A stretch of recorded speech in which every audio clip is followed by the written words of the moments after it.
Hey guys, I'm off the grid for August, but hot diggity dog, someone on the left said something not completely insane.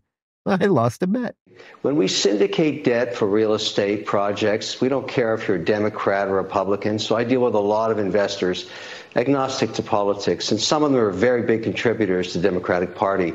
I heard for the first time today, because we like to talk about politics, mostly on policy, and what he said to me was, some of us are having some buyer's remorse.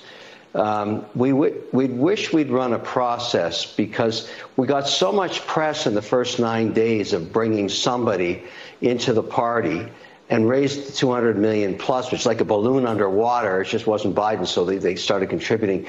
But we gave up 5 weeks of fantastic social media in guessing who really should be the candidate.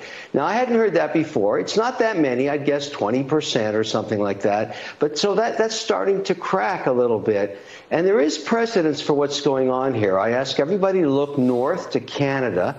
When a young Justin Trudeau swept in, nobody cared about his executional skills or what he'd ever done or anything. They just thought he was the it guy. Look at the country now. It's wiped out. And because it turns out the guy had no executional skills. It would be important to leave aside the politics and ask, what has Kamala Harris actually done, actually achieved? Because if I was hiring her, and I'm not trying to be partisan, I would ask her, what was a goal? What did you achieve? Because any governor or any senator that would put into presidential viability would have a history, a track record of doing stuff. What do you think she would say, Kevin, if you asked her in an interview straight up, Kamala, what's your biggest accomplishment? What would she say?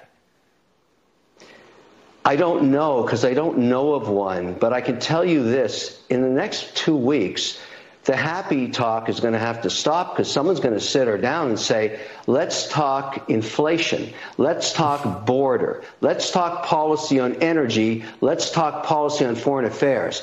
And if she doesn't deliver on that with the new vision towards the center, the guy that said, I wish we'd run a process is going to be right. If she wants to win, she's got to go to the center, but she's got to have some ideas on how to run the country. You might hate Trump, but he has this track record of policy. You might hate him. I get it. But, you got to do something. No tax on tips, border wall, tax reductions, stop the wars. I mean, you can nail it. I don't know what she wants. I just know she wants the power. Kevin O'Leary, you're right, though. That would have been the greatest American Idol audition this country's ever seen, and they just handed it to her, and now look what happened.